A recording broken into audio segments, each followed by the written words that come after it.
John Wick Chapter 4 was a very good conclusion to an epic action franchise. Hey guys, J Mary here, and I'm back with another movie review. And this time I'm gonna talk about the new movie in the John Wick franchise, John Wick Chapter 4. And this was actually my most anticipated movie for this year, because of the ending of 3.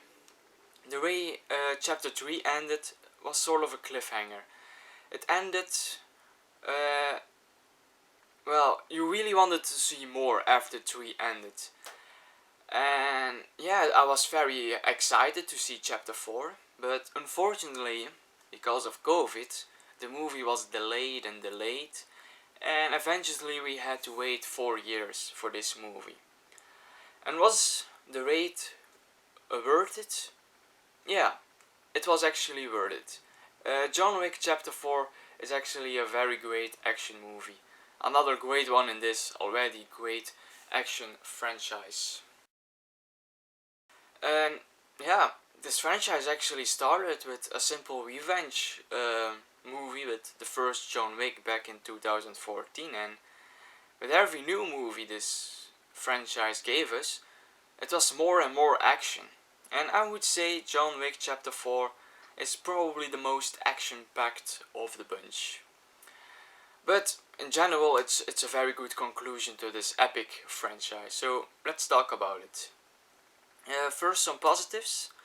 And a big positive I can give this movie is that this movie introduces a lot of new interesting characters.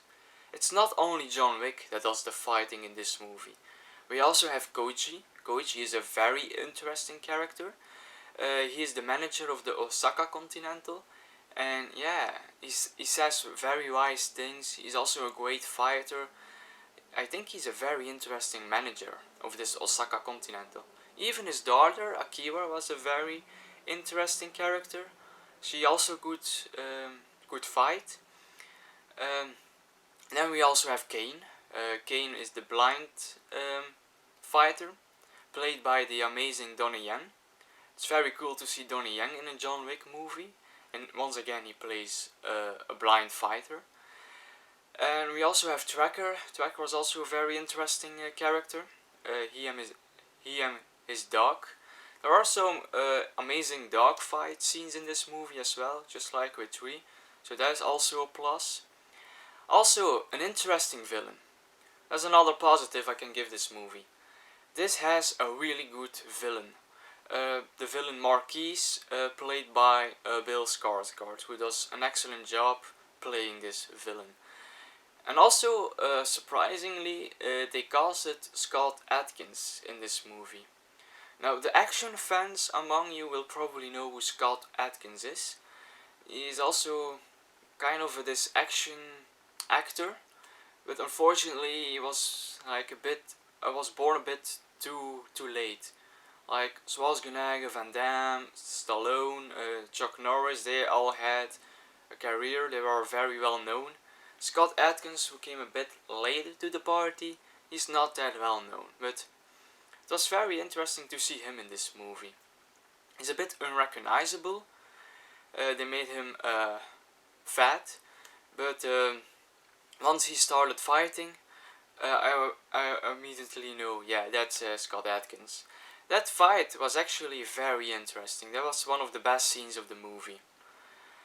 And yeah, the movie has great action sequences. That is what you can expect with this movie, so it delivers. There is even a very impressive long shot scene in it. When you see John Wick do this gun combat with this French dudes in this building, and the camera moves up, and then you can follow him from room to room from this view, looking down view. And that was very done perfectly, actually. I wished the camera would have lowered down again, but that did not happen. That would have made it more fantastic. But great sequences. There are several long shot scenes in this. Long take scenes. This director, Chad Stahelski, actually knows how to direct an action scene. You can see that. Most action directors, they do a lot of cuts and then mostly you don't see what's going on. But he uses longer takes so you can actually see the fighting, the action. So great job. And also the last positive I can give is that the ending was perfect.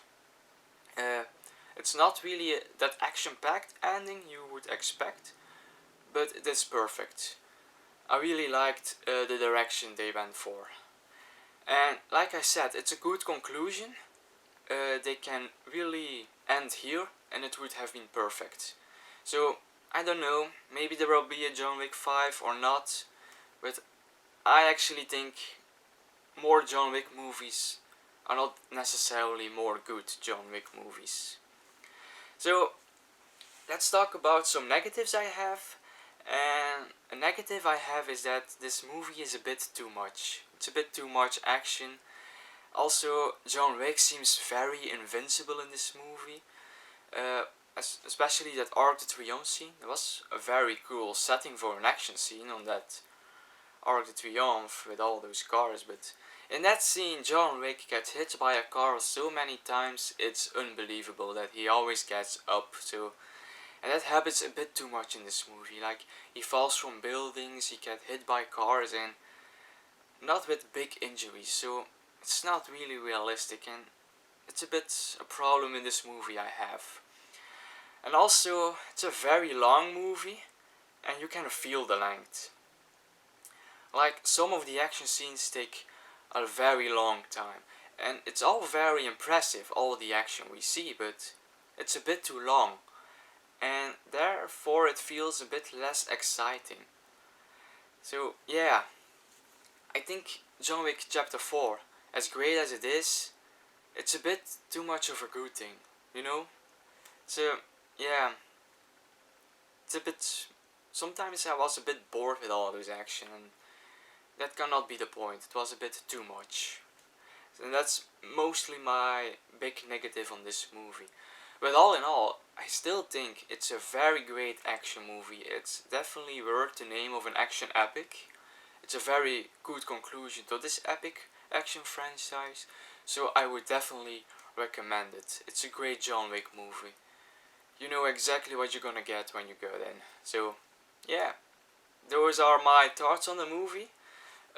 Always be free to give your thoughts in the comments. If you like this video, please give a like, and if you want to see more reviews of me in the future, please subscribe, and till the next time.